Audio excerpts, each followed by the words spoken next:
Awaken the Giant Within. લેખક Anthony Robbins. તમારી અંદરની પ્રચંડ શક્તિને જાણો. નિત્ય જ્ઞાન ઓડિયોઝ.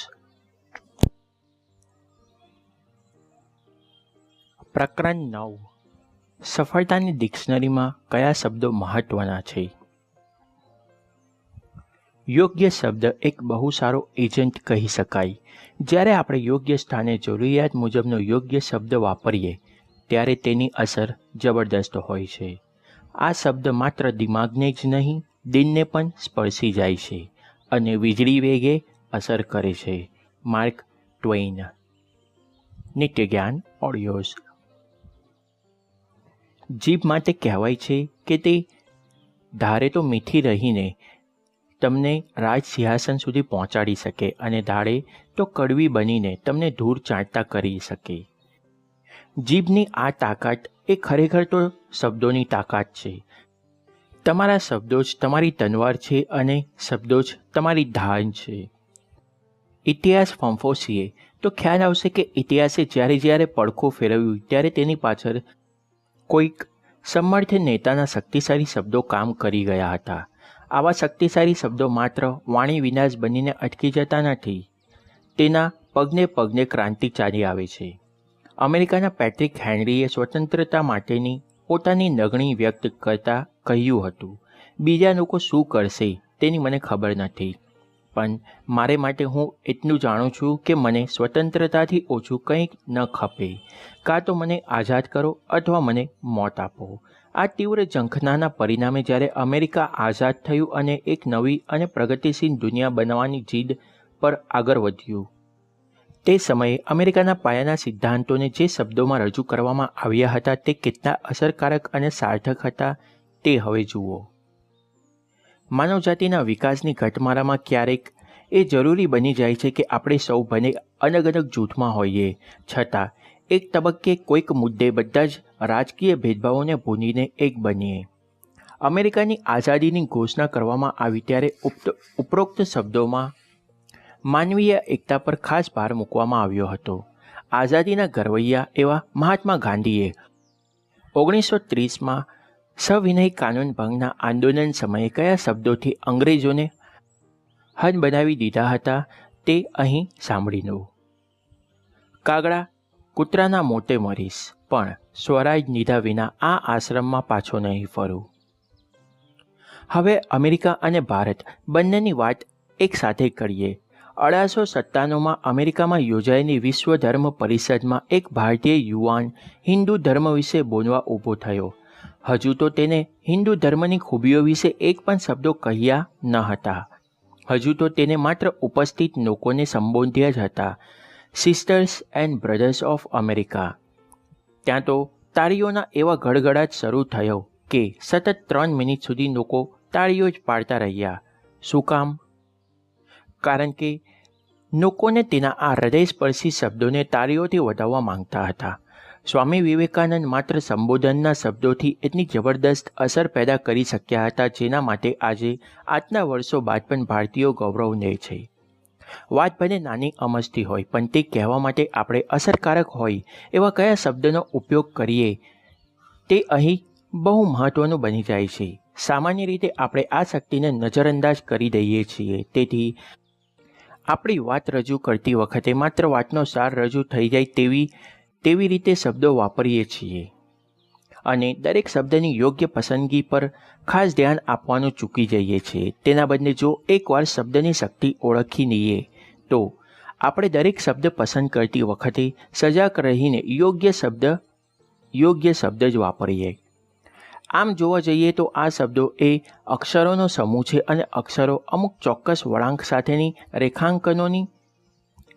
રેખાંકનોથી વધુ કશું નથી. તેમ છતાં આ રેખાંકનોના જાદુને અવગણવાની ભૂલ કરવા જેવી નથી. આપણે પોતે કવિ કે લેખક ન હોવા છતાં આપણા જીવનમાં પણ શબ્દનો દબદબો ઘટતો નથી. આપણા જીવનમાં આપણે શું મેળવીએ છીએ અને શું ગુમાવીએ છીએ તેનો ઘણો બધો આધાર માત્ર આપણા શબ્દોની પસંદગી અને અમુક ખાસ શબ્દોને ફરી ફરીને વાપરવાની આદત પર રહેલો છે. ક્યારેક કોઈકની વાતથી આપણે ઉશ્કેરાઈ જઈએ અને ક્યારેક કોઈકની વાતથી આપણે 32 કોઠે દીવા થઈ જાય. અહીં એક ચીજની ખાસ જરૂર પડે છે અને તે છે યોગ્ય શબ્દનો સમૃદ્ધ ખજાનો. માની લો કે તમે કોઈક પ્રાકૃતિક સૌંદર્યથી ભરપૂર સ્તરે ફરવા ગયા. પાછા ફરીને કોઈકને તમારી આ મજાનું વર્ણન કરતા કહો, ત્યારે ફક્ત એમ જ કહેતા રહો કે બહુ મજા આવી, તો સામેવાળી વ્યક્તિ તમારી વાત સાંભળવામાં ખાસ રસ પડશે નહીં. પણ જો તમે તમારી મજાનું વર્ણન કરો અને કહો કે ખુલ્લા જંગલમાં મોરને નાચતા જોવાથી દિન બાગ થઈ ગયું, નાન સફરજનની વાડીઓ જોઈને મોંમાં પાણી આવી ગયું, હિમાલયની ટોને કંઈ ન આવે, બરફની સફેદ ચાદર પહેલીવાર જોવા મળી, તો તમારા આ વર્ણનથી સામેની વ્યક્તિ જાણે પોતે જ હિમાલયને જોઈ રહી હોય કે જોઈ આવી હોય તેટલી ખુશી અનુભવશે અને તમે તમારો અનુભવ સારામાં સારી રીતે રજૂ કર્યો ગણાશે. ભાષાની સમૃદ્ધિની આવી કંઈક અસર જોવા મળશે.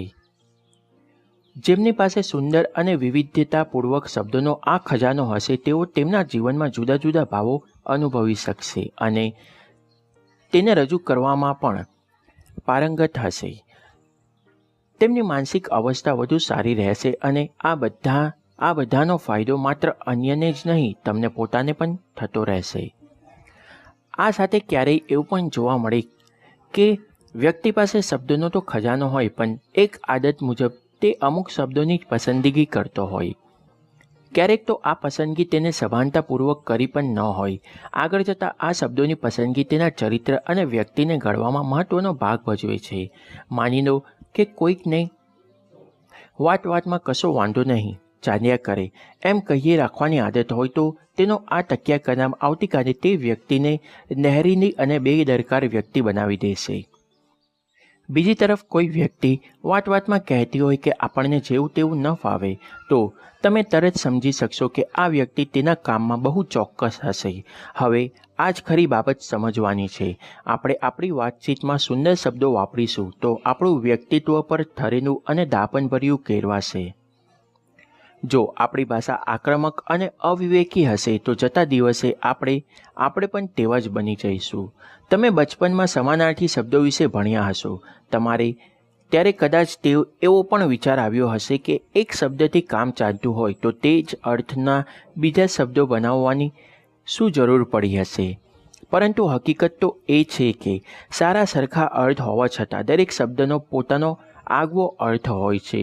આપણે સાદી ભાષામાં જેને નમ્ર વર્તન કહીએ છીએ તેને સુંદર શબ્દ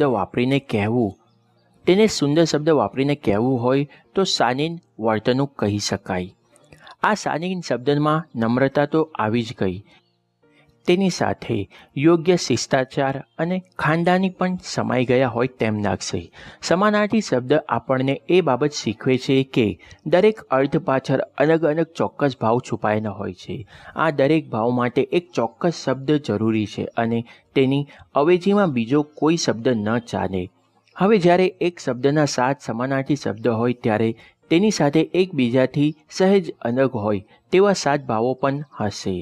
જો તમે આ 7 શબ્દને છૂટથી વાપરતા હશો તો તમે તે 7 શબ્દને પણ એકબીજાથી અલગ ઓળખી શકતા હશો.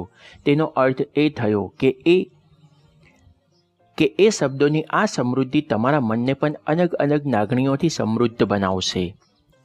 વર્ષોના અવલોકનથી મેં એક વાત નોંધી છે કે આપણે શબ્દોની આપણી વર્તન ઉપર એટલી બધી અસર પડતી હોય છે કે જો વર્તન બદલવાની ઈચ્છા હોય તો આપણે જે અમુક ચોક્કસ શબ્દોને વારે ઘડીએ ઉપયોગ કરીએ છીએ તેને બદલી નાખવાથી વર્તનમાં પણ આપોઆપ પરિવર્તન આવે છે.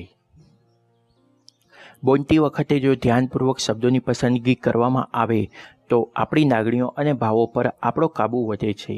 યોગ્ય શબ્દની સમજથી આપણા વિચારો, વાણી, વ્યવહાર અને આપણી આખી જિંદગીને આપણે વધુ સુંદર બનાવી શકીએ છીએ.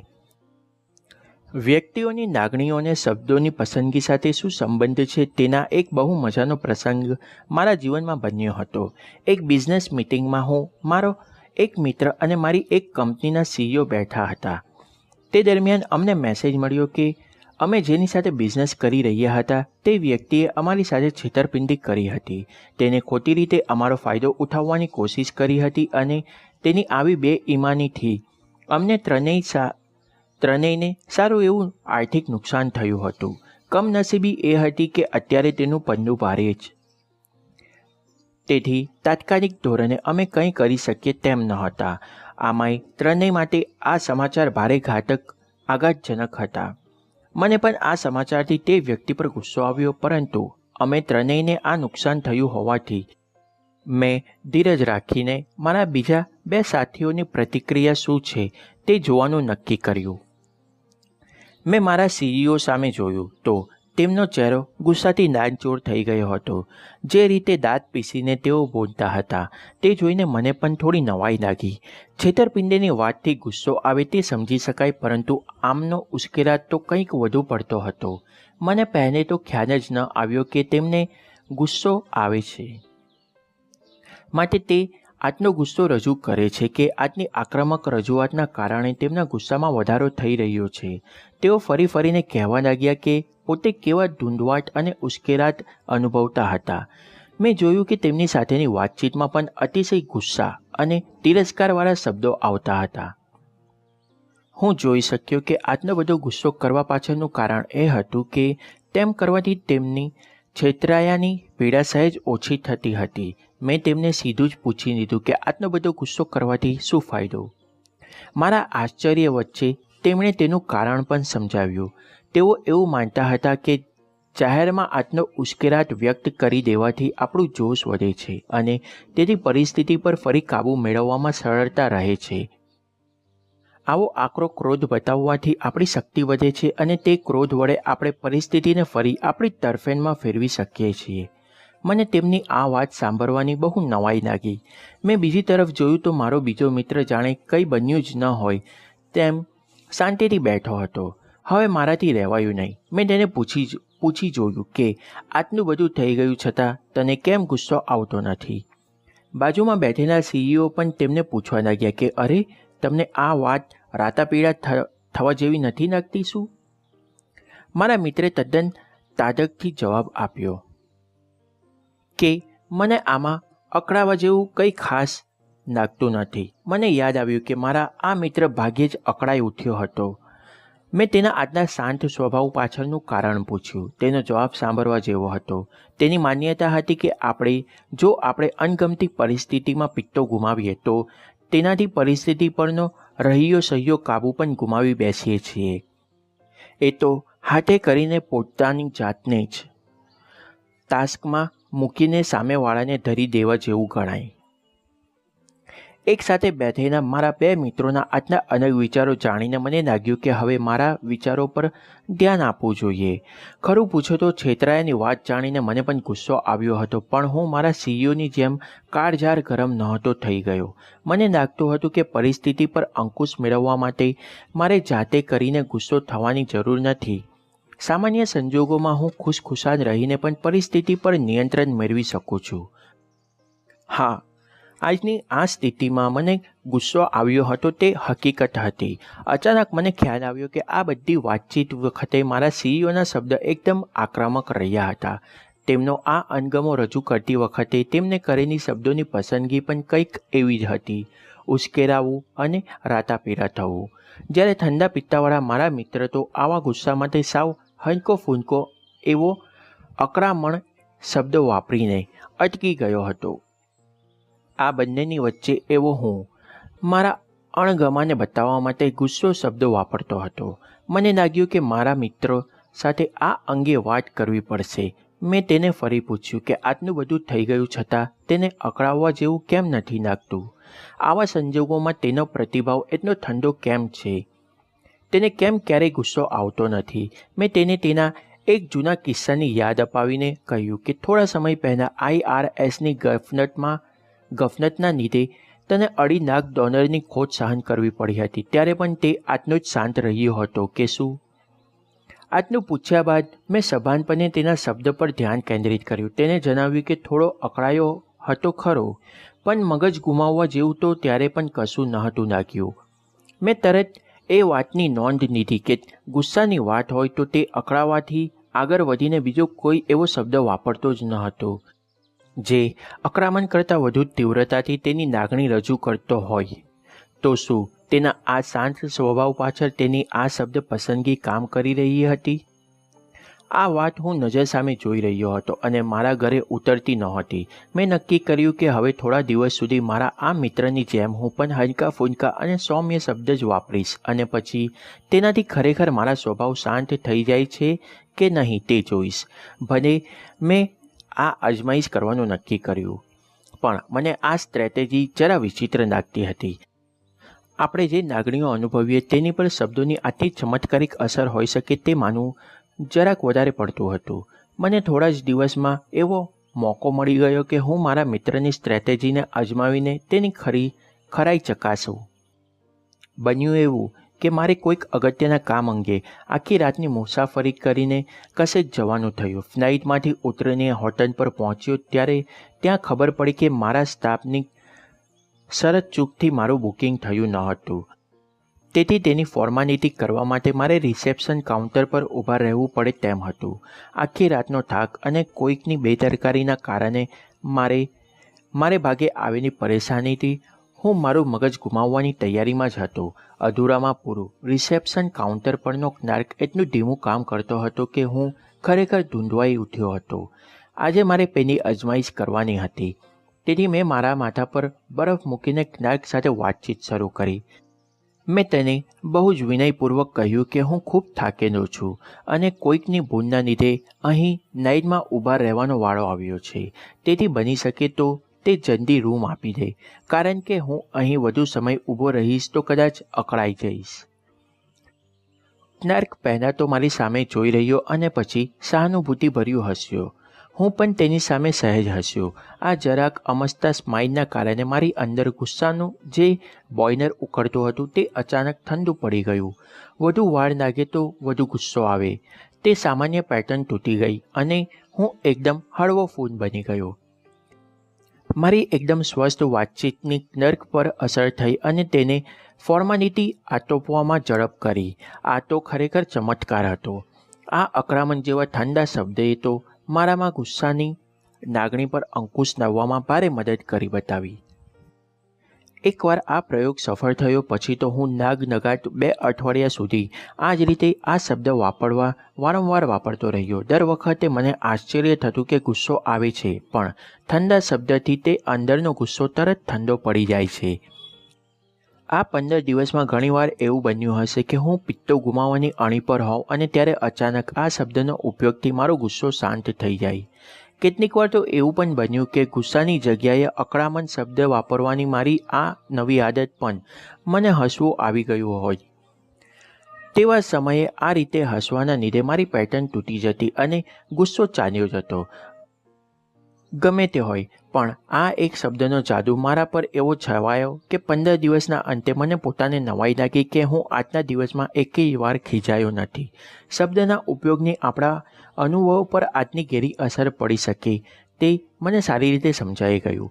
પછી તો મને આ બાબત એટલી ગમી ગઈ કે આપોઆપ મારા મોંમાં ગુસ્સાની જગ્યાએ આક્રમણ શબ્દ આવવા લાગ્યો અને મારે તે માટે કોઈ પ્રયત્ન કરવા પડ્યા નહીં. તેના આધારે આગળ જતાં મેં ટ્રાન્સફોર્મેશન વોકેબ્યુલરી પણ વિકસાવી, જેના વિશે આપણે પછીથી વાત કરીશું.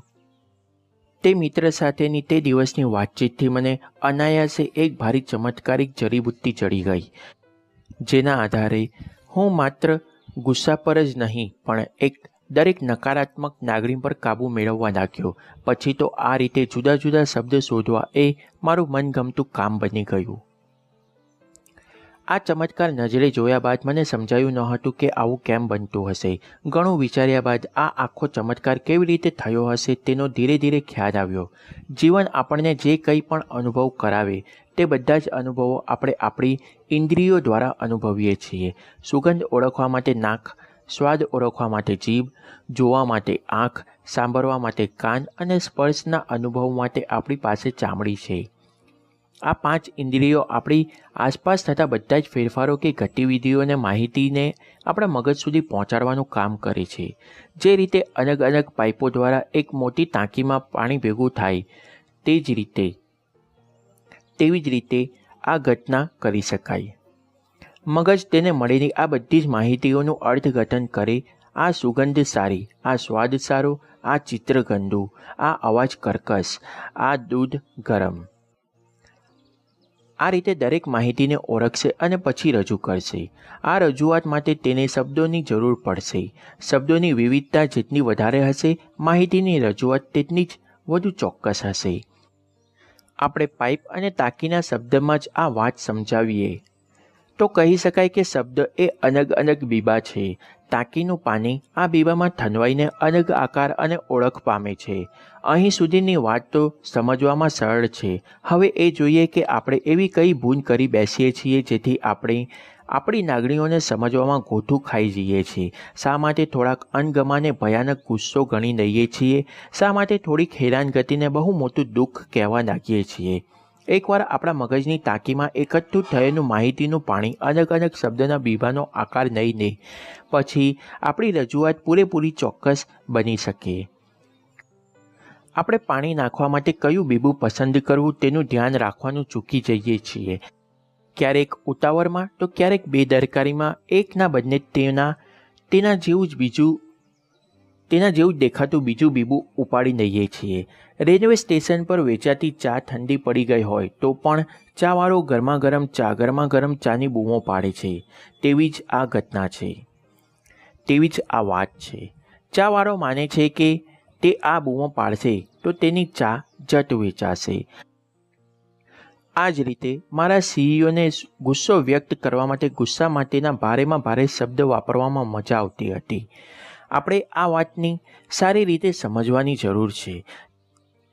તમે અને હું એક જ પ્રકારની લાગણી અનુભવતા હોઈશું. હવે આ લાગણીને આપણને જે શબ્દોમાં રજૂ કરીશું તે મુજબ આપણે જીવનના તે પ્રસંગને મૂંઝવી શકશું.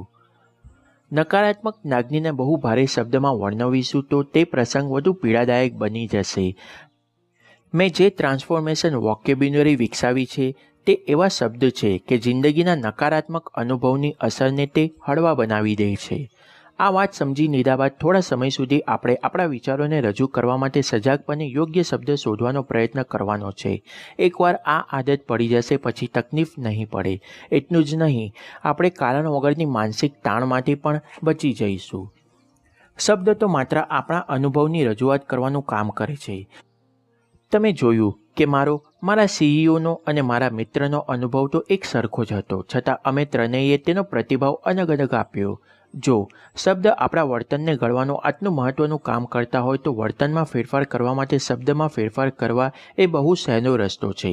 તમે શબ્દમાં ફેરફાર કરીને તમને થયેલા અનુભવની તીવ્રતા વધારી કે ઘટાડી શકો અને તમારી માનસિક અવસ્થા પર તેની સીધી બાયોકેમિકલ અસર થાય છે.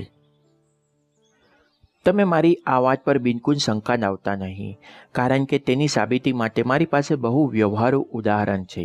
માની લો કે તમને કોઈ અપશબ્દો કહે તો તમારું લોહી તે જ ઘડીએ ઉકળી ઉઠશે. તેના શબ્દોથી તમારા મનની શાંતિ ખોરવાઈ જશે, કારણ કે તેની પાછળ કોઈકના અપશબ્દોની શક્તિ કામ કરી ગઈ હતી. હવે વિચારો કે કોઈ તમને એકદમ સુંદર શબ્દોથી નવાજી દે તો તમે ખુશખુશાલ થઈ જશો અને તમે તમારા આ વખાણથી ફૂન્યા નહીં સમાવો. એક ઇન્ટરવ્યૂ દરમિયાન મારે આ અંગે ડૉક્ટર લિયો બસાનિયા સાથે વાત થઈ હતી. તેમને 50ના દાયકામાં આ પ્રકારની એક રિસર્ચ હાથ ધર્યો હતો, જેમાં તે સૌને પૂછતા કે કમ્યુનિઝમ એટલે શું. એક યુવતીએ કહ્યું કે આ કમ્યુનિઝમ એટલે શું તે જાણતી નથી, પરંતુ તે બહુ ભયાનક ખ્યાલ હશે, તેને ખાતરી છે. બીજી એક વ્યક્તિએ તો ત્યાં સુધી કહી નાખ્યું કે આ કમ્યુનિઝમ એટલી ભયાનક ચીજ છે કે કમ્યુનિસ્ટ લોકોને તો વીણી વીણીને ગોળીએ દઈ દેવા જોઈએ. આ શબ્દ કરતાં તે શબ્દ પાછળ રહેલી ભયાનકતા વધુ કામ કરી ગઈ હતી. આ વાત સ્પષ્ટપણે એ બતાવે છે કે લાગણીઓને વ્યક્ત કરવામાં અને તેની તીવ્રતામાં ફેરફાર કરવામાં શબ્દો બહુ મહત્વનો ભાગ ભજવે છે. શબ્દો એક એવો દોરો વણે છે જે દોરા ઉપર આપણે આપણા અનુભવોને ટાંગી શકીએ છીએ. આલ્ડસ હક્સલી.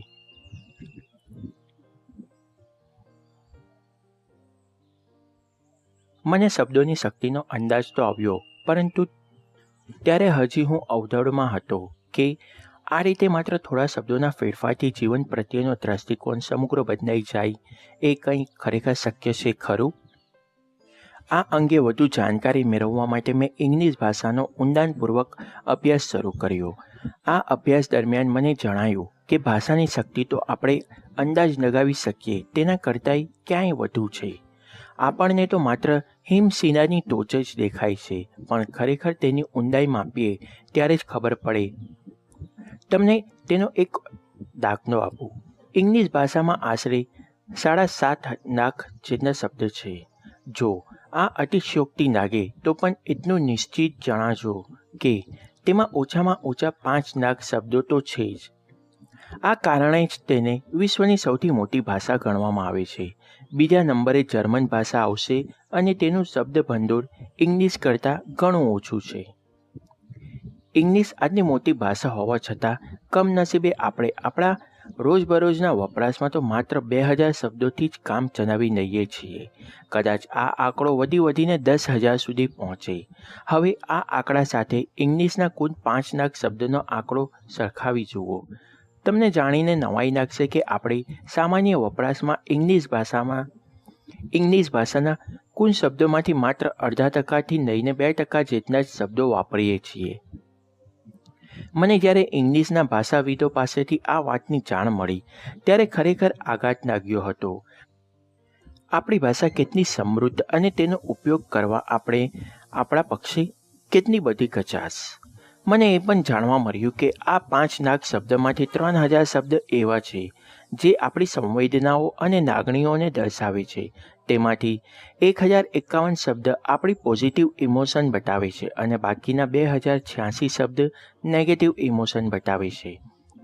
તમે જોઈ શકશો કે નેગેટિવ ઇમોશન બતાવવા માટે ખાસું મોટું શબ્દ ભંડોળ આપણી પાસે છે. કદાચ આ જ કારણે દુનિયામાં સુખી લોકો કરતાં દુઃખી લોકો વધુ સંખ્યામાં જોવા મળે છે.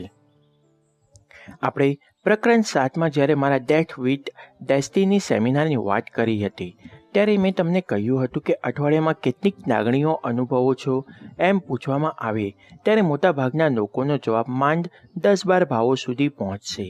તેમાં પણ કેટલાક ભાવો તો કોમન જ હોવાના, જેમ કે નિરાશા, ગુસ્સો, ચિંતા, કંટાળો. આ તકલીફ મોટાભાગના શ્રોતાઓની હોય છે. તેની પાછળનું કારણ હવે તમને સમજાશે. આપણે આપણી વાતચીતમાં એક સરખા શબ્દો જ વાપરીએ રાખીએ છીએ. તેથી જો એકવાર હતાશા આવી તો ફરીને તે જ શબ્દોના વપરાશથી પાછી હતાશા આવવાની પૂરેપૂરી શક્યતાઓ રહે છે. વળી આપણે એક સરખા શબ્દો વાપરવાથી જરાક હતાશ અને ઘેરી હતાશા વચ્ચેનો ભેદ પારખવાનું પણ ચૂકી જઈશું. તેને બદલે જો આપણે મનમાં દરેક મિજાજને યોગ્ય રીતે ઓળખીને તેને અલગ અલગ શબ્દમાં પ્રકટ કરવાનું રાખીએ તો આપણી અડધોઅડધ નકારાત્મક લાગણીઓ તો ઓછી થઈ જશે. હવે તમને સમજાશે કે આપણે જીવનને રંગબેરંગી લાગણીઓ અનુભવવાના બદલે એક નાનકડા કુંડાળામાં કેદ થઈને એકની એક ગમગીન શા માટે અનુભવીએ છીએ. વર્ષો પહેલાં મેં એક સર્વે વિશે વાંચ્યું હતું. તેમાં જેલના કેદીઓની વર્તણૂક અંગે અભ્યાસ કરવામાં આવ્યો હતો. આ અભ્યાસે એવું તારણ કાઢ્યું કે જેલની અંદર કેદીઓ જ્યારે માનસિક તાણ અનુભવે ત્યારે તેઓ મારામારી પર ઉતરી આવે છે. તમે સમજી શકશો કે જેલની અંદરનું વાતાવરણ કેદીઓ માટે આનંદદાયક તો ન જ હોઈ શકે. તેઓ ઘરેથી દૂર હોય અને સજાનો ભાર તેમજ અણગમો હોય. આવા કેદીઓનું શબ્દ ભંડોળ બહુ મર્યાદિત હોય, તેથી તેઓ પોતાની હતાશા, ગુસ્સો, એકલતા કે બીજા જે કોઈ પણ લાગણીઓ અનુભવતા હોય તેને યોગ્ય રીતે રજૂ કરી શકે નહીં. આ પ્રકારના કેદીઓ જ અકારણ ઉશ્કેરાઈ જતા હોય છે અને આ ઉશ્કેરાટ હિંસાના રૂપમાં બહાર આવે છે. એટલે જ હું ફરીને તમને આ વાત કહેતો રહીશ કે જો આપણે આપણા ભવિષ્યની લગામ આપણા હાથમાં રાખવી હશે તો આપણા શબ્દોને આપણા અંકુશમાં રાખવા પડશે. યોગ્ય શબ્દના ઉપયોગથી જ આપણી જાત પર અને પરિસ્થિતિને આપણા કંટ્રોલમાં રાખીને જ આપણે આપણું નસીબ ઘડી શકીએ. ફરી આપણે ઇંગ્લિશ ભાષાને યાદ કરી લઈએ. બાઇબલમાં 7200 શબ્દ વાપરવામાં આવ્યા છે. કવિ જ્હોન મિલ્ટને તેના સાહિત્યમાં 17,000 શબ્દો વાપર્યા છે અને શેક્સપિયરે તો તેના સાહિત્યમાં આશરે 24,000 શબ્દનો ઉપયોગ લીધો છે. માઇકલ મેક્રોન તેમના પુસ્તક બ્રશ અપ યોર શેક્સપિયરમાં એવા શબ્દોનું એક મોટું લિસ્ટ આપ્યું છે જે શેક્સપિયરે પોતે ઘડ્યા હતા અને ઇંગ્લિશ ભાષામાં સૌપ્રથમ તેને ઉપયોગમાં લીધા હતા. અમેઝમેન્ટ, આર્કવિનન, એસેસિનેસ, ટ્રેન્ક્વિલ, રિલાયન્સ, રેડિયન્સ, ઇન્વેન્ટ ફૂડ અને આવા તો કેટલાય બીજા શબ્દો છે. એમ કહેવાય છે કે સંસ્કૃતિના ઘડતરમાં ભાષા બહુ મોટો ભાગ ભજવે છે. ભાષાવિદોએ આ વાત બહુ રસપ્રદ રીતે પુરવાર કરી બતાવી છે. અંગ્રેજી ભાષામાં ક્રિયાપદો નોંધપાત્ર રીતે વધુ સંખ્યામાં જોવા મળે છે. બીજી તરફ જોઈએ તો મૂળભૂત રીતે અંગ્રેજ પ્રજા સ્ફૂર્તિની અને કર્મઠ પ્રજા છે. અંગ્રેજોની ભાષાએ જ તેમનામાં સક્રિયતા અને ઉત્સાહનું સિંચન કર્યું. આવું જ એક બીજું ઉદાહરણ છે ચીનની ચાઇનીઝ ભાષાનું. આ ભાષાની સંજ્ઞાની સંખ્યાઓ વધુ જોવા મળે છે. ચાઇનીઝ ભાષામાં સંજ્ઞા વધુ હોવાના કારણે આ સંસ્કૃતિ એવી રીતે વિકસી છે જેમાં પરિવર્તનનું ખાસ મહત્ત્વ ન હોય. આ કારણે જ ચાઇનીઝ પ્રજા રૂઢિવાદી પ્રજા બની છે. આજની હકીકત સમજી લીધા બાદ તમે એ વાત સહેલાઈથી સ્વીકારી શકો કે આપણી માન્યતાઓ ઘડવામાં અને આપણને કોઈ પણ કામ માટે દોડતા રાખવામાં શબ્દોનો ફાળો મહત્ત્વનો છે. તમને યાદ છે મેં ગયા પ્રકરણમાં પ્રશ્નના મહત્ત્વની વાત કરી હતી. આ પ્રશ્નો પણ આખરે તો શબ્દોની જ રચના થઈને. પ્રશ્ન પૂછતી વખતે એકાદ શબ્દ આમથી તેમ કરી નાખીએ તો તેનો અર્થ કેટલો બદલાઈ જાય છે. આ શબ્દની શક્તિથી આપણે માત્ર આપણી જિંદગી બદલી શકીએ છીએ તેવું નથી, ક્યારેક બીજાની જિંદગીને પણ નવું રૂપ આપી શકીએ છીએ. શબ્દોની શક્તિ જાણ્યા વિના કોઈ પણ વ્યક્તિને પૂરેપૂરી ઓળખી શકાય નહીં. કન્ફ્યુશિયસ. એકવાર મને આ શબ્દની શક્તિનો ખ્યાલ આવી ગયો એટલે હું એ વાત સ્વીકારતો થઈ ગયો કે ટ્રાન્સફોર્મેશનલ વોકેબ્યુલરી જેવી કોઈક બાબત નક્કર અસ્તિત્વ ધરાવે છે. હવે હું માનવા લાગ્યો કે ખરેખર અમુક ચોક્કસ શબ્દોનો ઉપયોગ કરીને અથવા નહીં કરીને આપણા વર્તન પર અંકુશ મૂકી શકાશે અને તેમાં આપણી ઈચ્છા મુજબનો ફેરફાર કરી શકાશે. આપણા અમુક ચોક્કસ વર્તન બદલ આપણા શબ્દો જ છુપી રીતે જવાબદાર હોય છે. એકવાર હું મારા એક મિત્ર બોબ બેઇઝ સાથે બેઠો હતો ત્યારે આ અંગે કંઈક વાત નીકળી અને મેં મારા વિચારો તેને જણાવ્યા. બોબ તો મારી વાત સાંભળીને ઉછળી પડ્યો. તે મારી વાત સાથે સંમત થયો અને કહેવા લાગ્યો કે જે રીતે આપણા શબ્દોથી આપણી વર્તણૂક ઘડાય છે તેવી જ રીતે આપણા શબ્દોમાં કોઈક બદલાવ આવે તો તેનાથી આપણી વર્તણૂકમાં પણ ફેરફાર આવી જાય છે. તેને મને પોતાની એક એવો જ બનાવ વર્ણવ્યો. તે પણ મારી જેમ જ ઘણો બિઝી રહેતો. એકવાર કામકાજથી કંટાળીને તે પોતાના ઘરે પહોંચ્યો. માલિબુના દરિયા કિનારે તેનું સુંદર મજાનું ઘર હતું. ઘર સુંદર તો હતું પણ પ્રમાણમાં ઘણું નાનું હતું. 2-4 મહેમાનો આવે તો પણ અગવડ પડે તેવું ટચુકડું ઘર હતું. આ તરફ બોબ નિરાંતે આરામ કરવાના વિચાર સાથે ઘરે પહોંચ્યો. બીજી તરફ તેની પત્ની બ્રેન્ડન બોબના મૂળથી અજાણ હતી. તેણે તો પોતાના ભાઈને પોતાના ઘરે સહપરિવાર રહેવા માટે આવવાનું આમંત્રણ આપી દીધું. બોબને નિરાંત અને એકાંત જોઈતા હતા. ત્યાં તો ઘરે કુટુંબ મેળો જોવા મળ્યો. વળી તે જ દિવસમાં તેની દીકરી કેની જે 15 દિવસ માટે આવવાની હતી તે 2 મહિના રોકાવા માટે આવી પહોંચી.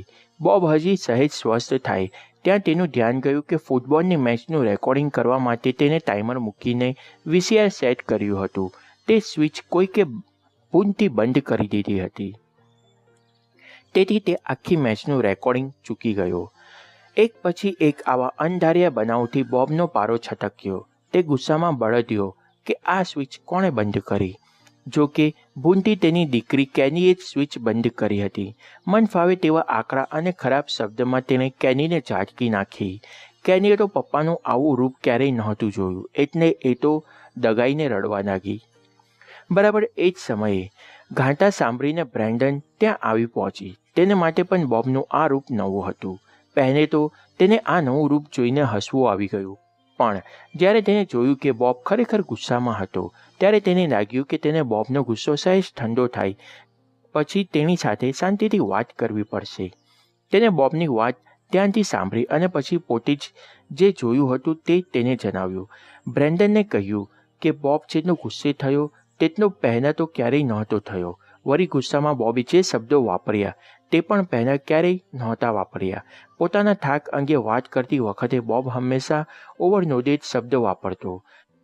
તે દિવસે તે ગુસ્સામાં ઓવરહેન્ડ શબ્દો બોલી જતો હતો.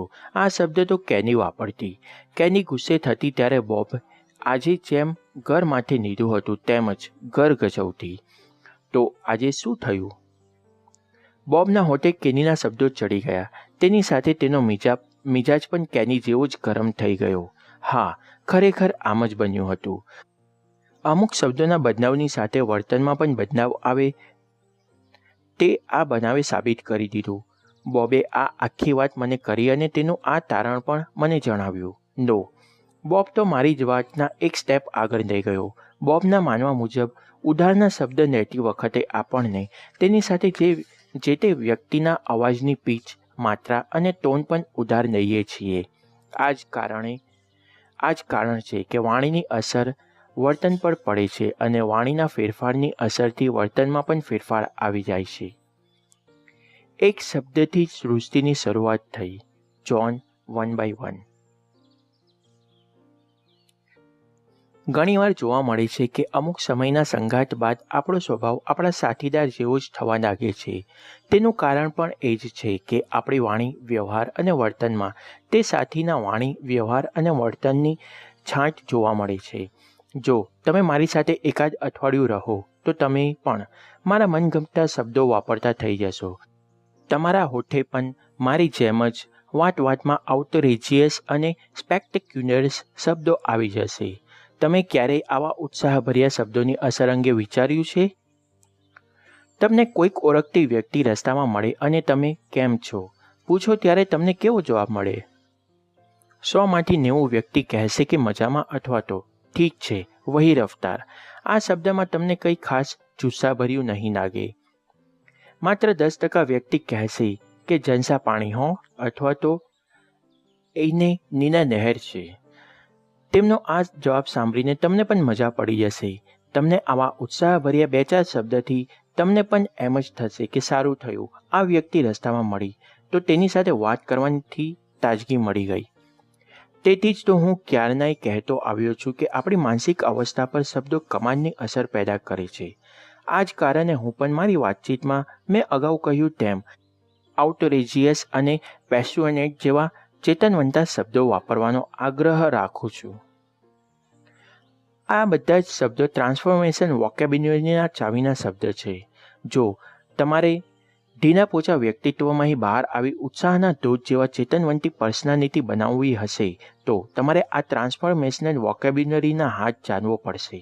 તમારી નકારાત્મક લાગણીઓ કંઈ આપોઆપ ઓછી થશે નહીં. તે માટે તમારે આ ચુનિંદા શબ્દોનો સમજણપૂર્વક ઉપયોગ કરવો પડશે. જો તમે આ કામ સારી રીતે કરી શકો તો જુઓ તે કેટલો મોટો ચમત્કાર ગણાશે. હવે તમે ધારો ત્યારે તમને અણગમતા બનાવોની અસરને સાવ ઓછી કરી શકો છો. એટલી ઓછી કે તે તમારું કંઈ ન બગાડી શકે. તેથી ઊંટું મનગમતી બાબતોની રજૂઆતને વધુ સારા શબ્દથી સજાવીને તમે તેની ખુશીને બેવડાવવા માંગો તો તે પણ તમારા હાથમાં જ છે. પછી તો બોબ સાથે મારે ઘણી વાતો થઈ. અમે આખો દિવસ સાથે જ હતા. તેથી જમી પરવારીને અમારા પ્રોજેક્ટ પર ચર્ચા કરવા બેઠા ત્યારે એકાદ મુદ્દે બોબ ઉત્સાહમાં આવીને બોલી ઉઠ્યો કે અરે, કંટાળો એટલે શું વળી? એ તો મારી ડિક્શનરીમાં જ નથી. સવારે થયેલી વાતચીત મને ફરી યાદ આવી ગઈ. મેં તેની સાથે વાત ચાલુ રાખી અને કહ્યું કે તેનો અર્થ તો એવો થયો કે આપણે જે શબ્દથી પરિચિત હોઈએ તે જ ભાવ અનુભવી શકીએ અને જે શબ્દ આપણી ડિક્શનરીમાં ન હોય તે લાગણી આપણને અનુભવીએ જ નહીં. ખરું કે નહીં? બોબ મારી વાત સાથે સંમત થયો અને મને લાગ્યું કે આપણા મિજાજ, ખુશી અને ઉત્સાહને બરકરાર રાખવા માટે ટ્રાન્સફોર્મેશનલ વોકેબ્યુલરીથી ભરેલી આપણી પોતાની ડિક્શનરી તૈયાર કરવી કેટલી બધી જરૂરી છે. કાળજીપૂર્વક પસંદ કરેલા શબ્દો જ તમારા નસીબને આકાર આપે છે. થોડા સમય પહેલાં મેં કહ્યું હતું કે તમે તમારા મનની વાતને જેવી રીતે રજૂ કરશો તેના પરથી ખ્યાલ આવશે કે તમે જીવનમાં કેવી રીતે જુઓ છો. તેનો અર્થ એ થયો કે જો તમે યોગ્ય શબ્દમાં યોગ્ય રીતે તમારા મનની વાતને રજૂ નહીં કરો તો જીવનનો તે અનુભવ તમે પૂરેપૂરો માણ્યો ગણાશે નહીં. હા, તમે આંખો વડે તે દ્રશ્યને માન્યું અથવા ત્યાંની ચોખ્ખી હવાની તાજગી અનુભવી એ ખરું, પણ જ્યારે તમે તે દરેક પ્રસંગની યાદને તેની તાજગી અકબંધ રહે તેવા શબ્દમાં ઢાળો ત્યારે જ તે તાજગીનો અનુભવ સામે વ્યક્તિને કરાવી શકશો. કોઈ પણ વાતની રજૂઆત ત્યારે જ પરફેક્ટ ગણાય જ્યારે સાંભળનાર વ્યક્તિ સુધી તમારા મનના ભાવો જેમના તેમ પહોંચી શકે. આ રજૂઆત માટે આપણી પાસે હાથવગું સાધન છે શબ્દો. જો શબ્દ નહીં હોય તો ભાવ નહીં હોય. તમને જાણીને નવાઈ નાખશે કે અમેરિકાના મૂળભૂત રહેવાસી રેડ ઇન્ડિયન્સ લોકોની ભાષામાં ખોટું જેવો કોઈ શબ્દ જ નથી. તેમની સંસ્કૃતિની શરૂઆતથી તેઓ જૂઠું બોલતા શીખ્યા જ નથી. આ જ રીતે ફિલિપાઇન્સની તસાડે નામની એક જાતિના શબ્દકોશમાં અણગમો, તિરસ્કાર કે નડાઈ જેવા શબ્દો જ નથી. તમે સમજી શકો છો કે આ પ્રજા કેટલી પ્રેમાળ અને શાંત હશે. ફરી આપણે બોબની વાત પર પાછા ફરીએ. બોબે કહ્યું કે ક્યારેય કંટાળો નથી કારણ કે તેની ડિક્શનરીમાં કંટાળા જેવા શબ્દ જ નથી. મને થયું કે હવે હું મારી ડિક્શનરી તપાસી લઉં. મારી પાસે કયા શબ્દ નથી તે જાણી લઉં, જેથી મને ખબર પડે કે મેં મારી કઈ નકારાત્મક લાગણીઓ પર કાબૂ મેળવ્યો છે. ત્યારે મને ખ્યાલ આવ્યો કે જેમ બોબ કંટાળા પર વિજય મેળવ્યો છે તેમજ મેં હતાશા પર જીત મેળવી હતી. જો મને કોઈ પૂછે તો હું કહી શકું કે હતાશા એટલે કે ડિપ્રેશન શબ્દ મારી ડિક્શનરીમાં નથી. હા, હું ક્યારેક નિરાશ થાવ, થોડી મિનિટો પૂરતો ઉત્સાહ ગુમાવી બેસું. હું મારી જાતને હતાશાના હવાલે કરી દઉં તેવું ક્યારેય નહીં બને. નિરાશ થવું એટલે ભૂતકાળની કોઈ આશા ન ફળે ત્યારે જે મૂળ બગડે તે ખેદની લાગણી, જેમાં ગુસ્સો છે અને દુઃખ છે, પણ આ બધી જ નકારાત્મક લાગણીઓ અલ્પવિરામ જેવી છે. સામાન્ય રીતે આ નિરાશા થોડાક વખત રહે, પણ થોડા સમય બાદ બધું બરાબર થઈ જાય છે. હતાશા એ નિરાશા કરતાં ઘણી ભયંકર છે. હતાશ થવું એટલે ભવિષ્ય માટેની આશા સદંતર ગુમાવી દેવી અને હથિયાર હેઠા મૂકી દેવા. હતાશા એ પૂર્ણ વિરામ જેવી છે અને આ પૂર્ણ વિરામ પછી નવી શરૂઆત કરવાનું વધુ અઘરું બની જાય છે. મને મારી જિંદગીમાં આવી હતાશાનો એકવાર અનુભવ થઈ ચૂક્યો છે. 8 વર્ષ પહેલાં હું આવી જ હતાશાના અંધારામાં ફસાયેલો હતો. તે દરમિયાન મારે ઘણી હેરાનગતિ વેઠવી પડી. પછી મને જણાયું કે હવે મારે બાજી સુધારવી જ પડશે. મેં નક્કી કર્યું કે હવે હું હતાશામાંથી બહાર નીકળી બતાવીશ. આ આખા અનુભવ પછી મને ભાન થયું કે આ હતાશા તો નરી પીડા હતી. જો હું વધુને વધુ તીવ્રતાથી આ પીડાને હતાશા સાથે જોડી દઉં તો જિંદગીમાં ફરી ક્યારેય હતાશ થઈશ નહીં. હતાશા વ્યક્તિને એક નિષ્ક્રિય સ્થિતિમાં મૂકી દે છે. નિષ્ક્રિય અને નિર્જીવ વચ્ચે ક્યાં કંઈ મોટો ફરક બાકી રહ્યો ગણાય? હતાશાથી દૂર રહેવાની મારી ઈચ્છા એટલી તીવ્ર હતી કે પછી તો આપોઆપ મારી વાતચીતમાંથી એવા શબ્દ ઓછા થઈ ગયા જે મને હતાશા તરફ દોરી જાય, અને એ પછી હું ફરી ક્યારેય હતાશાનો ભોગ ન બન્યો.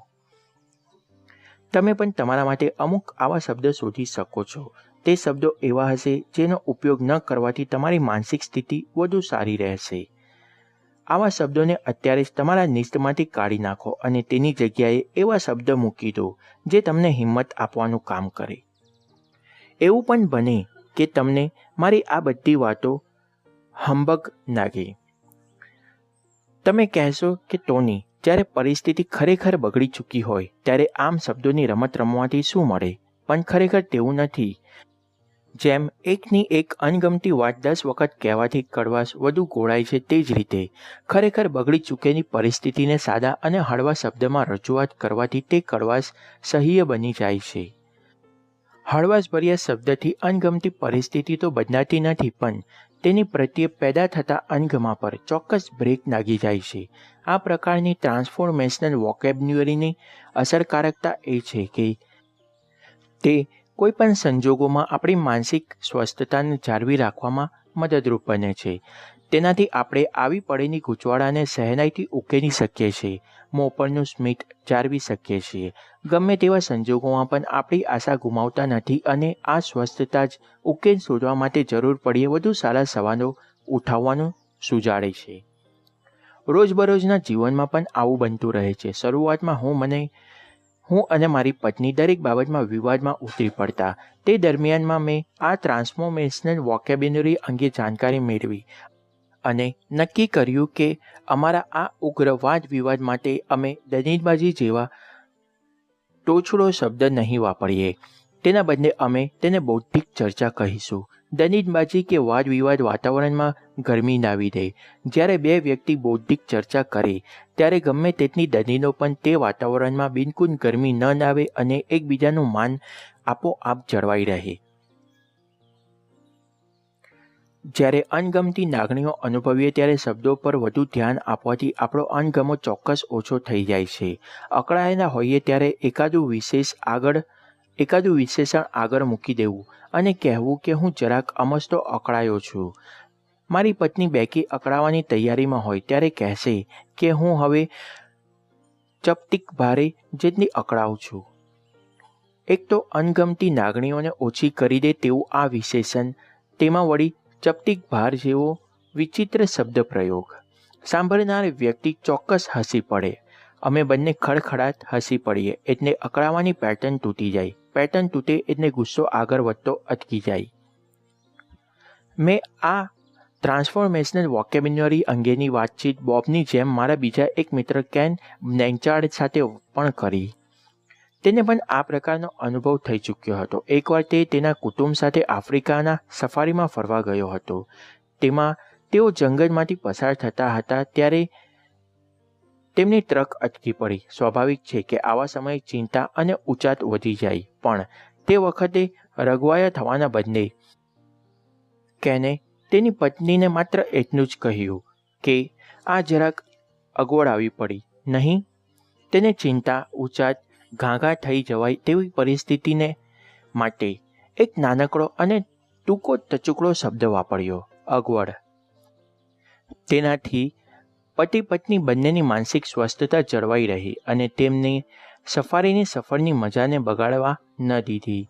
પછી તો આ શબ્દ કેનને એટલો ગમી ગયો કે ગોલ્ફની રમતમાં કોઈક શોટ અઘરો લાગે અને દડો કાણામાં ન જાય ત્યારે પણ તે તેને અઘરો શોટ કહીને પોતાની કોન્ફિડન્સ ઘટાડવાને બદલે એમ કહે છે કે આ શોટ જરાક અગવડભર્યો હતો.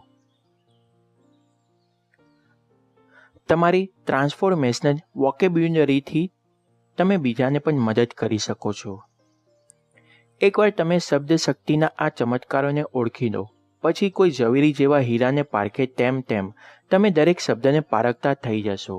તમારા માટે કયો શબ્દ શક્તિદાયી કે પ્રેરણાદાયી છે તે તમે ઓળખી લેશો તો બીજા લોકો ક્યાં કયો શબ્દો વાપરવામાં ભૂલ કરે છે તેનું પણ સચોટ નિદાન કરી શકશો. મેં જ્યારે આ વાતને સારી રીતે સમજી લીધી તે પછી હું મારી આસપાસના મિત્રો પર આ શક્તિની આજમાઈશ કરતો થયો.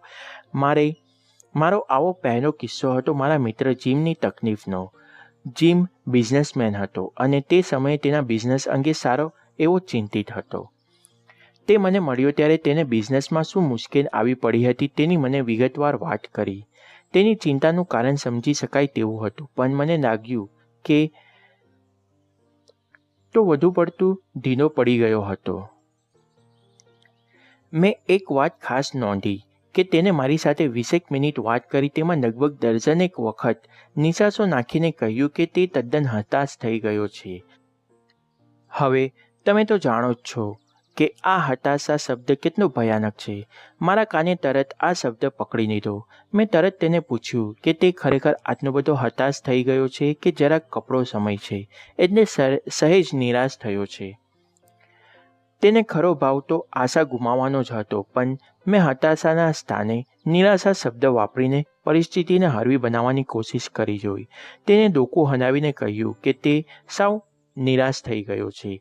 ભલે તે મારી વાત સાથે સંમત થયો, પણ હું જોઈ શકતો હતો કે હજુ તે હતાશા શબ્દની ભયંકરતાને સમજ્યો નથી. તેથી મેં વાતને બીજે પાટે ચડાવવા અને તેનો મૂડ સુધારવા પૂછ્યું કે તે તેની કંપનીમાં મોટા પાયે ફેરફારો કરી રહ્યો છે. એ ખરી વાત છે? ખરેખર તો તે મુશ્કેલ દૂર કરવા માટે મચી પડ્યો હતો. તે તરફ મારો ઇશારો હતો. તેને ફરી હકારમાં ડોકું હલાવ્યું. આ વખતે તે થોડો હિંમતમાં આવ્યો.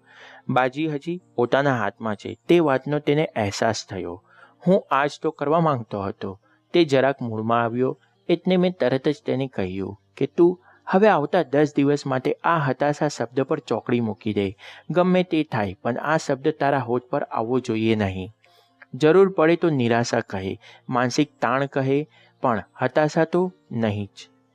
પછી મેં તેને હતાશા શબ્દની ભયંકરતા અને ટ્રાન્સફોર્મેશનલ વોકેબ્યુલરીની અસરકારકતા સમજાવી. તે મારી વાત સમજી શક્યો અને મને વચન આપ્યું. જીમે મને આપેલું વચન પાળી બતાવ્યું. તે 10 દિવસ દરમિયાન તેને ક્યારેય હતાશા શબ્દ વાપર્યો નહીં. આમ પણ કંપનીમાં તે અમુક સુધારાઓ કરી રહ્યો હતો. હવે પેલો હતાશા શબ્દ ન વાપરવાના લીધે તેનો મૂડ સુધર્યો. તેથી ફેરફારને વધુ સારી રીતે અમલમાં મૂકી શક્યો. આમ આ 10 દિવસમાં જીમની વાતચીતમાં જેમ પરિવર્તન આવ્યું તેવી સાથે તેની સાથે કંપનીની હાલતમાં પણ સુધારો જણાયો. આ વાતની 2 વર્ષ થઈ ગયા. મેં જ્યારે ટ્રાન્સફોર્મેશનલ વોકેબ્યુલરી વિશે લખવાનું વિચાર્યું ત્યારે તેમાં જીમના આ કિસ્સાનો ઉલ્લેખ કરવા માટે જીમ સાથે વાત કરી. જીમ ઉત્સાહમાં આવી ગયો અને કહેવા લાગ્યો કે પેલા 10 દિવસ દરમિયાન તે એટલો સ્વસ્થ રહ્યો કે તે પછી છેલ્લા 2 વર્ષમાં ક્યારેય પણ તેને હતાશા શબ્દ વાપર્યો નથી. વળી તેને આ શબ્દ વાપર્યો નથી કારણ કે તે ક્યારેય હતાશ થયો જ નથી. તેની ડિક્શનરીમાંથી આ શબ્દ નીકળી ગયો છે. તેની સાથે જ તેના જીવનમાં આ નકારાત્મક ભાવ પણ વિદાય લઈ ચૂકી છે. વળી આ કિમિયો એક હાથવગો અને સરળ કે તકલીફમાં મુકાયેલ વ્યક્તિને શીખવવા બેસીએ તો તેને પણ ખાસ અઘરો ન લાગે. તેણે તો પોતાની ડિક્શનરી ખોલીને તેમાંથી 2-4 શબ્દો ડિલીટ કરવાના છે અને બીજા 2-4 શબ્દો ઉમેરવાના છે. એકાદ શબ્દને ઘરે બેસાડી દેવાથી કોઈ મોટો જાદુ કરી શકે છે. તેનું એક બીજું ઉદાહરણ પણ તમને રસપ્રદ લાગશે. PIE નામની અમેરિકાની એક મોટી ટ્રક સર્વિસ સામે સમસ્યા ઊભી થઈ. તેના એક્ઝિક્યુટિવ ઓફિસરના ધ્યાનમાં આવ્યું કે તેમના શિપિંગ કોન્ટ્રાક્ટમાં મોટા પાયે ભૂલો જોવા મળે છે.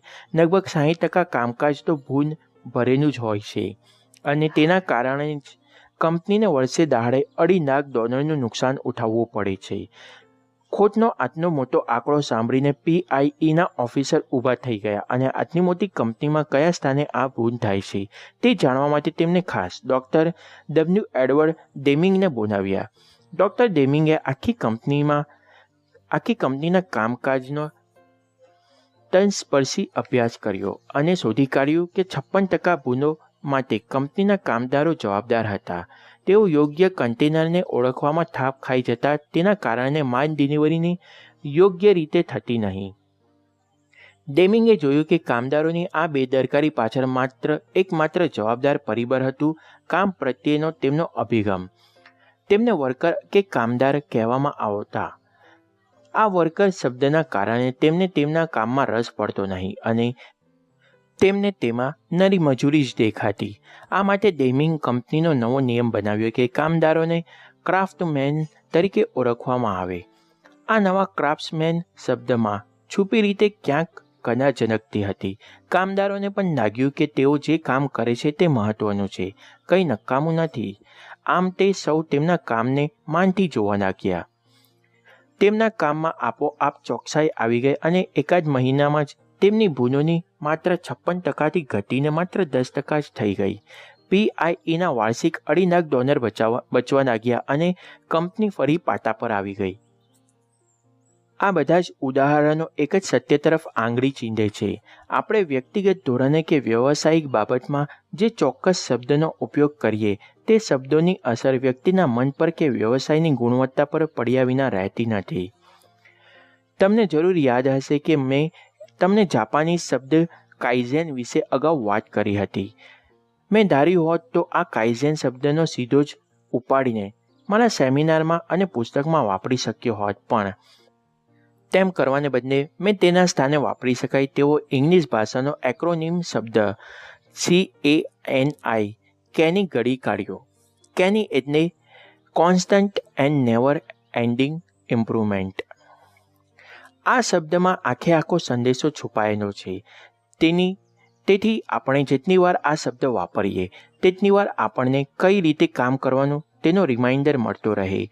ઇંગ્લિશ ભાષાની આ એક બહુ મોટી ખાસિયત છે કે નવા અને અર્થસભર શબ્દો ઘડી કાઢવામાં તેનો જોટો જડે તેમ નથી.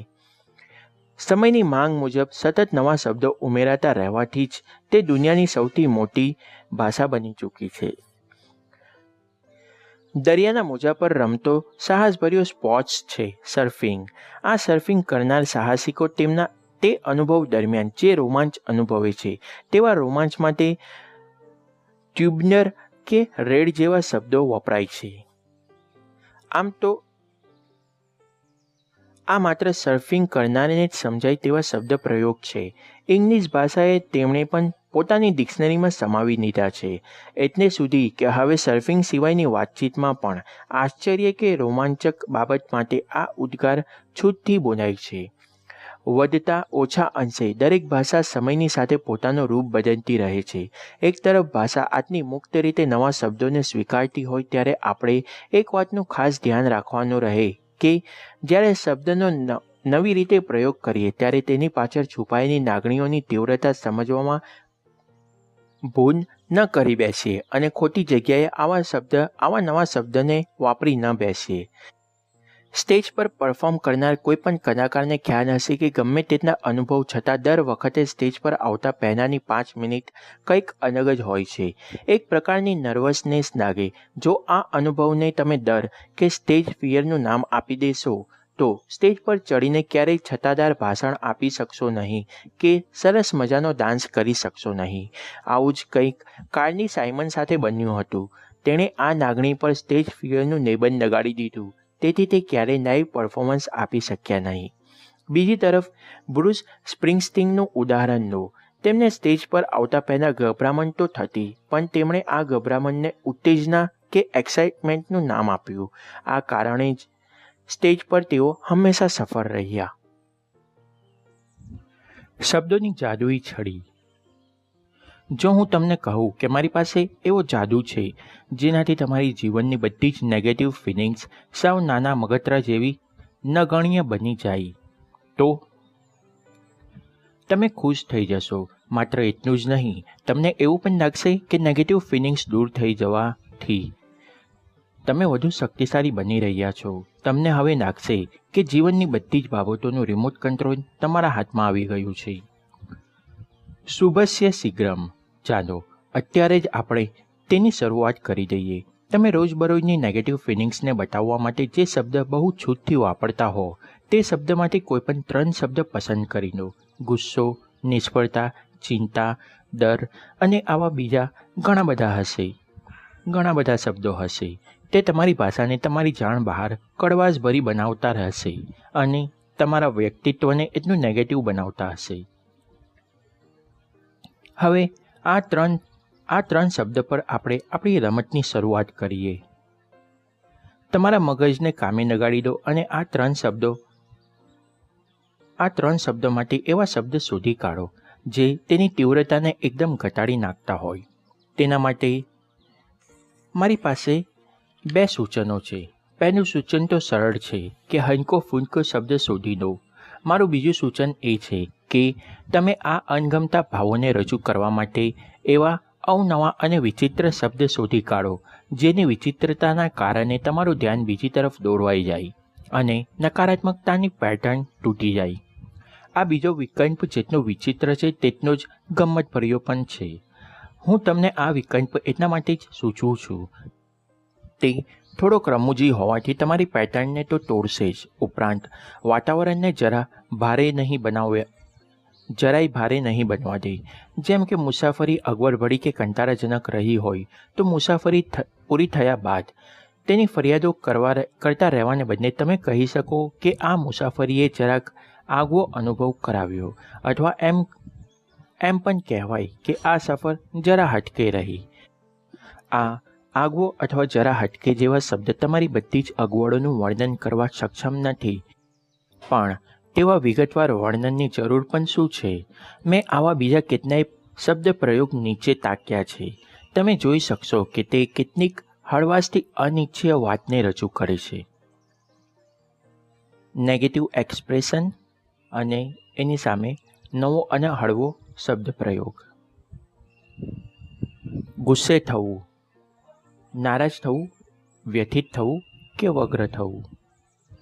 નિષ્ફળ જવું, ગોથું ખાવું કે ગફલત કરી બેસવી, કડવો અનુભવ થવો, નવો પાઠ શીખવા મળવો, બોધપાઠ મેળવવો કે મૂંઝવણ થવી, ચિંતા થવી, તેની સામે મૂંઝવણ થવી. મને ડર છે કે હું એ બાબતે સાવધ રહેવા માંગુ છું, કે હું એ મુદ્દે સાવચેત રહેવા માંગુ છું, કે મેદસ્વી હોવું, શરીર સુખાકારી સારી હોવી, અનમસ્ત હોવું, ત્વચા શ્યામ હોવી, ભીનેવાન હોવું, અણધાર્યો, આગવો, ભયાનક, આગવો, ભાન ન પડવું, ખ્યાલ ન આવવું, ચૂકી જવું, કંઈ કામ વગર બેસી રહેવું, શક્તિ એકઠી કરવી, એકના હોવું, જાત સાથે હોવું, કંઈક ગુમાવી બેસવું, કંઈકની શોધમાં હોવું, ઝઘડો થવો, ગેરસમજણ થવી. મને એ જરાય પસંદ નથી કે હું ઈચ્છું છું કે તેના બદલે. ક્યારેક તમે સામાન્ય બોલચાલમાં ન વપરાતા હોય તેવા શબ્દ પણ વાપરી શકો. તેનાથી સાંભળનારને બે ઘડી ચમકી જશે અને તમારો ઉભરો યોગ્ય રીતે બહાર આવી જશે. તમે એકવાર આવું લિસ્ટ બનાવવા બેસો પછી તમને મેં ઉપર આપેલી યાદીની બિલકુલ જરૂર નહીં પડે. તમે પોતે તમારી ડિક્શનરી બનાવી શકશો જેમાં તમે ચૂંટેલા નવા શબ્દ હશે.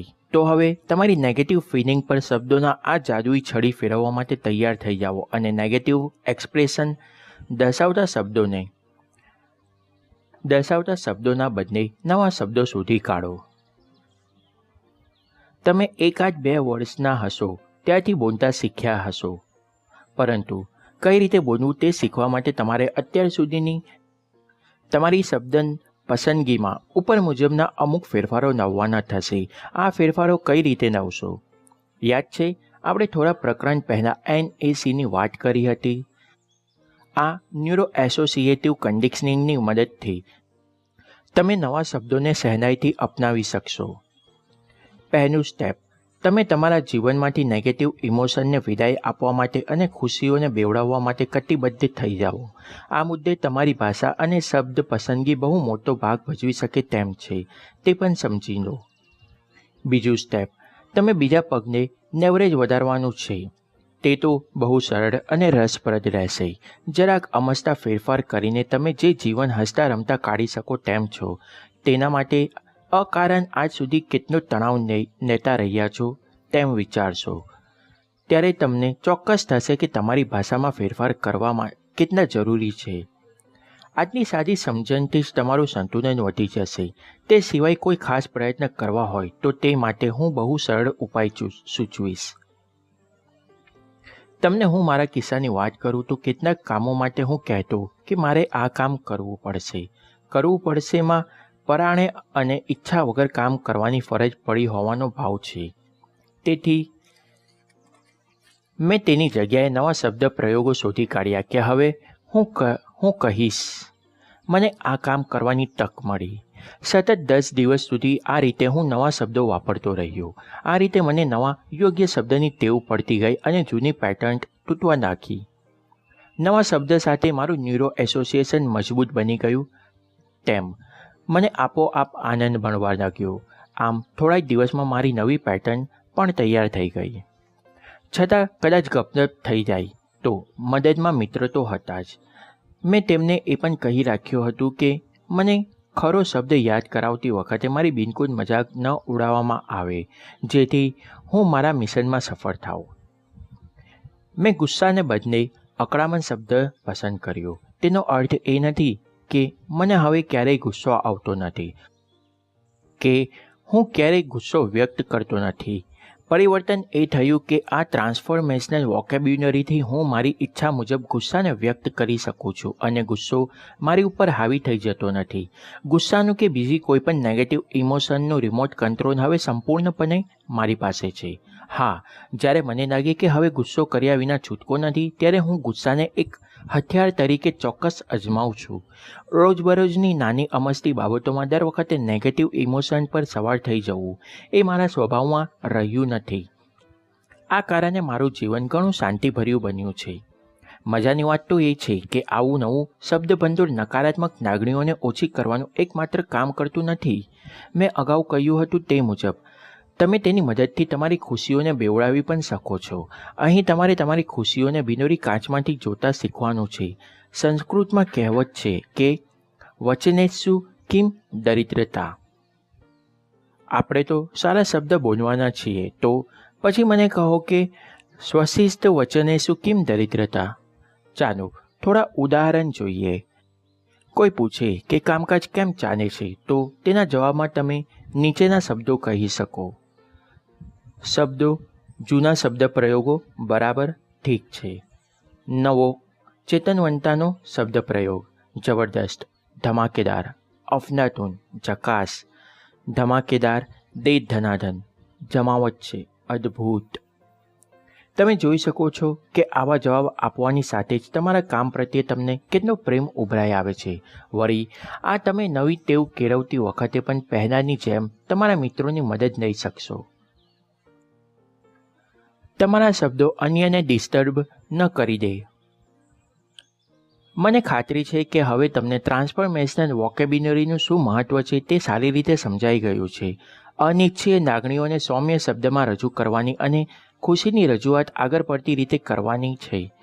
આમ કરવાથી આસપાસના લોકો સાથેની આપણી વાતચીત તેમજ સંબંધો વધુ સૌહાર્દપૂર્ણ બનશે.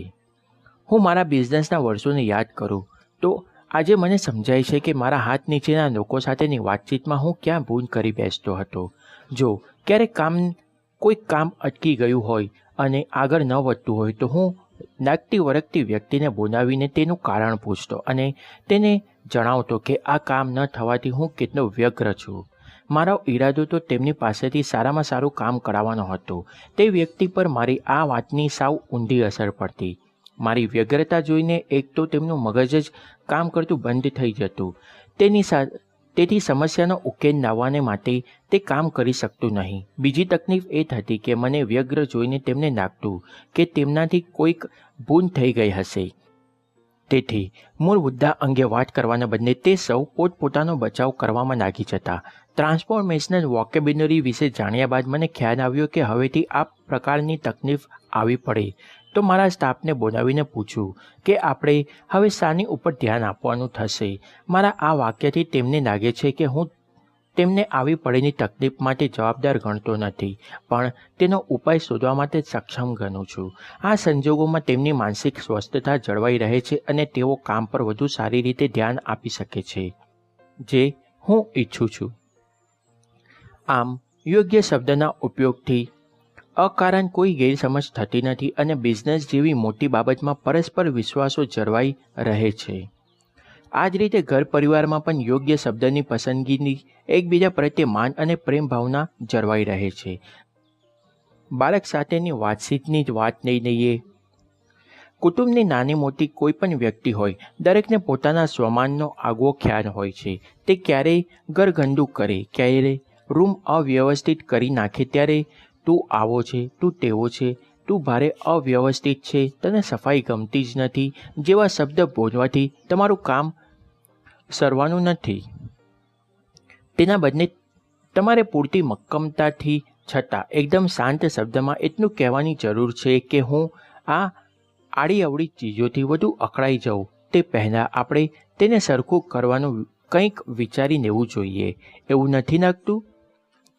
તમે આ વાત શાંતિથી કહેશો તો તે જરૂર સમજી શકશે કે તમારી નારાજગી માત્ર તેની અવ્યવસ્થિતતા સામે છે. પછી તેને તમારી વાત અપમાનજનક લાગશે નહીં. સારા શબ્દોના ઉપયોગથી સંબંધોમાં નોંધપાત્ર સુધારો લાવી શકાય છે. તે બાબત પર ભાર મૂકીને હું રિયાલિટી બ્રિજ નામના એક પ્રોગ્રામનું આયોજન કરતો આવ્યો છું. તેની પાછળનો ઉદ્દેશ્ય એ છે કે મોટી મોટી કંપનીઓ અને તેના કામદારો વચ્ચે ખેંચતાણ ઊભી થાય તે પહેલાં જ આ પ્રકારે યોગ્ય શબ્દના વપરાશથી સંવાદિતા સાધી શકાય તો તેમાં બંને પક્ષે ફાયદો જ રહે છે. અન્ય કોઈ નેગેટિવ ઇમોશનની વાત કરવાના બદલે માત્ર ગુસ્સાની જ વાત કરીએ. ગુસ્સામાં વ્યક્તિ ક્યારેય એવા શબ્દ બોલી નાખે છે કે પછીથી તેને પસ્તાવાનો વારો આવે છે, પણ એમ પસ્તાવાથી પરિસ્થિતિ સુધરી શકાતી નથી. ક્યારેક સાવ નાની બાબત માટે અકરા વેણ કહી નાખવાથી હંમેશ માટે સંબંધો વણસી જાય છે. વળી જે અણગમતી બાબત અંગે તમે ગુસ્સો કર્યો હોય તે બાબતનો ઉકેલ તો મળતો જ નથી. આજની સરળ વાત સમજી લેવાથી ઘણી બધી સમસ્યા ઉગતા પહેલાં જ ડામી શકાય છે. મૂળભૂત રીતે જર્મન પ્રજા યુદ્ધ પ્રેમી પ્રજા છે જ નહીં. તે તો સૈનિક જેવી છે. તેનો અર્થ એવો થયો કે જ્યારે ને ત્યારે નડી પડવાનું પસંદ કરતી નથી, પણ નડવાનું આવે તો તે ડરીને પાછી પાની પણ કરતી નથી. તે શાંતિ પ્રેમી છે, પરંતુ તેની સાથે પોતાનું આત્મસન્માન અને સ્વતંત્રતા સાથે સમાધાન કરીને તેવી ધીની પોચી પણ નથી. Adolf Hitler. શબ્દોના આ પ્રભાવને રાજનીતિજ્ઞો સારી રીતે ઓળખે છે. તેથી જરૂર પડીએ તેઓ તેમની અંગત હિત માટે ક્યારેક ઉપયોગ કરી લે છે.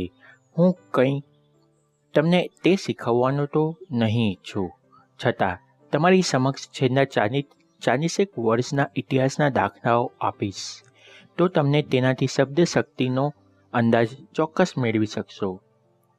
ગઈ સદીમાં હિટલરે પોતાની મહત્વાકાંક્ષાઓ સંતોષવા માટે જર્મન પ્રજાને પોતાના શબ્દોથી પટાવીને વિશ્વયુદ્ધમાં હોમી દીધી. ઇરાકના સરમુખત્યાર શાહી સદ્દામ હુસેનની નજર કુવૈતમાં આવેલા તેલના કૂવાઓ પર હતી, તેથી તેમણે કુવૈત પર હુમલો કરી દીધો. વિશ્વ જ્યારે આ આક્રમણનું કારણ પૂછ્યું ત્યારે તેને ધર્મયુદ્ધ એટલે કે જેહાદનું નામ આપી દીધું. ક્યારેક કેટલાક મુત્સદી રાજનીતિજ્ઞોએ દૂરંદેશી બતાવીને યોગ્ય શબ્દ પણ પ્રયોજ્યા છે. અમેરિકાના રાષ્ટ્રપ્રમુખ રોનાલ્ડ રીગને જ્યારે ગલ્ફ અખાતી યુદ્ધમાં એમએક્સ મિસાઇલનો પ્રયોગ કર્યો ત્યારે પોતાનો ઈરાદો યુદ્ધનો નહીં પરંતુ શાંતિ સ્થાપવાનો છે તે જગ જાહેર કરવા માટે તે મિસાઇલને ખાસ પીસ કીપર એવું નામ આપવામાં આવ્યું હતું.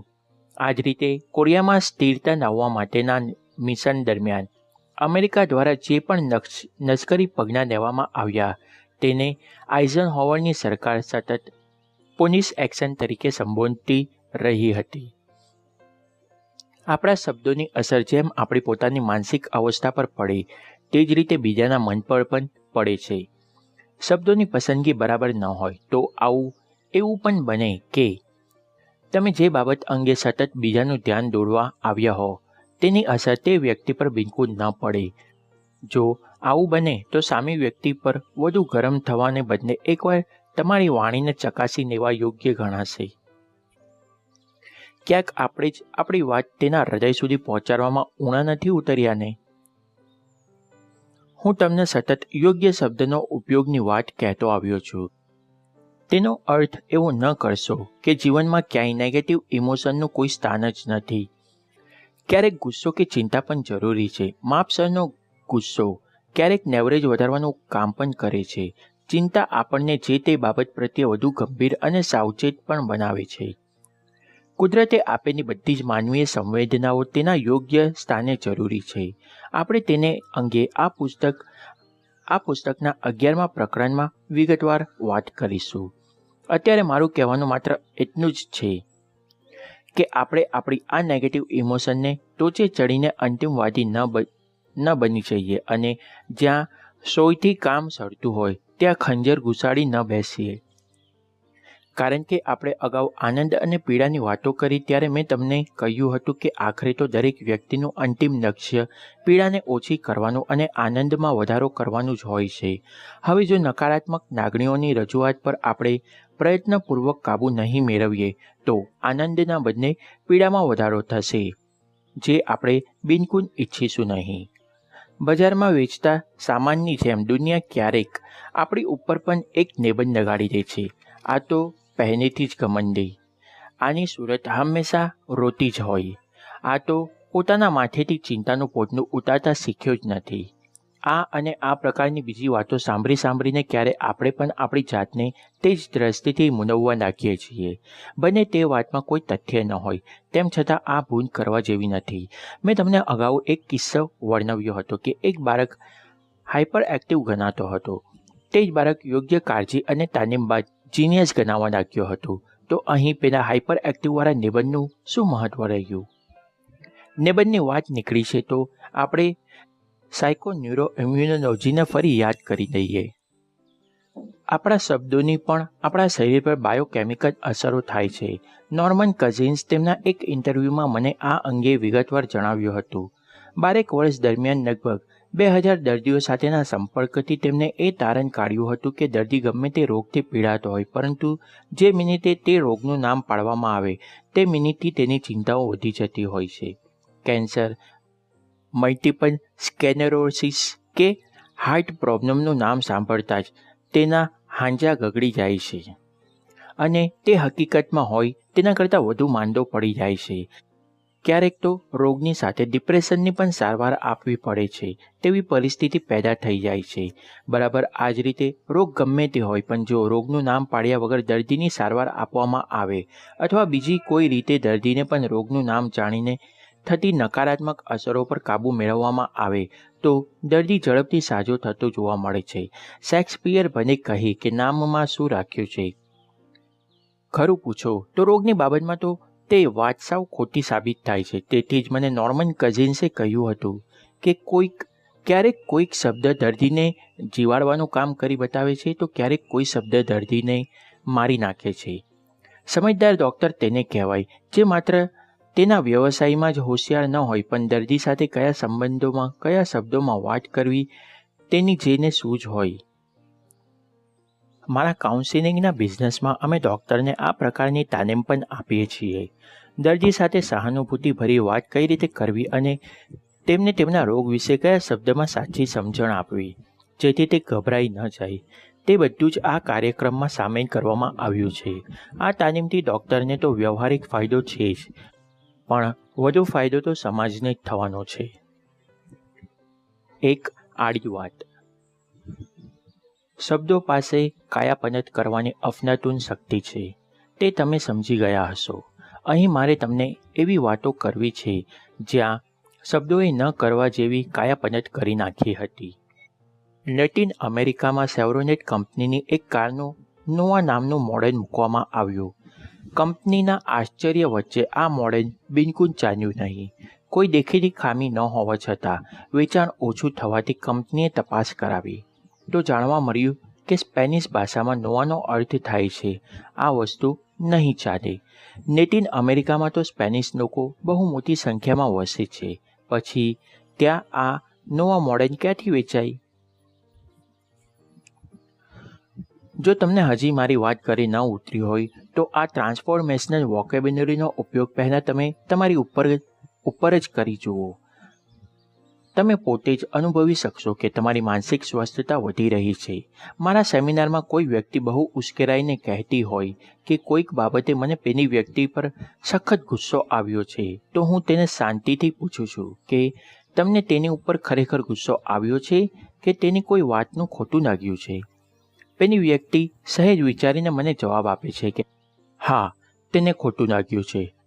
આટલું કહેતાની સાથે જ તેનો ગુસ્સો ઠંડો પડવા લાગે છે, કારણ કે કોઈની વાતનું ખોટું લાગે તે તો ગુસ્સાની સરખામણીમાં બહુ હળવી નકારાત્મક લાગણી ગણાય. તેની પર તો આરામથી કાબૂ મેળવી શકાય. આ જ રીતે જો તમને ભૂખ લાગી હોય તો એકદમ આક્રમક બનીને બૂમો પાડવાની જરૂર નથી કે હાય, હું તો ભૂખના કારણે મારો જાન ગુમાવી બેસીશ. આવી આક્રમકતા બતાવવાના બદલે તમે થોડા સંયમથી એમ કહો કે મને જરા ભૂખ લાગી છે, મારે થોડું ખાવું પડશે. તમને ગમે તેટલી ભૂખ લાગી હોય, પણ જો તમે જરાક અને થોડું જેવા શબ્દો વાપરશો તો તમને તમારી ભૂખને કંટ્રોલ કરવામાં ચોક્કસ સરળતા રહેશે. તો હવે મેં તમારા હાથમાં આ જાદુઈ છડી મૂકી દીધી છે. આ જાદુઈ છડીને ઘુમાવો અને અણગમતા ભાવોને મચ્છર જેવડા નાના બનાવી દો, જેથી તે તમને બિલકુલ પરેશાન કરી શકે નહીં. તેવી જ રીતે આનંદ, ઉત્સાહ અને પ્રેમના ભાવોની સામે ગુણાકારની નિશાની લગાવી દો. આ માટે સૌથી પહેલાં તમારા હાથમાં કાગળ અને પેન લઈ લો અને તમે તમારી રોજબરોજની બોલચાલમાંથી કયા શબ્દો બદલવા ઈચ્છો છો તેની યાદી બનાવી દો. પછી મેં આગળ જણાવ્યા મુજબ આ ફેરફાર અમલમાં મૂકો.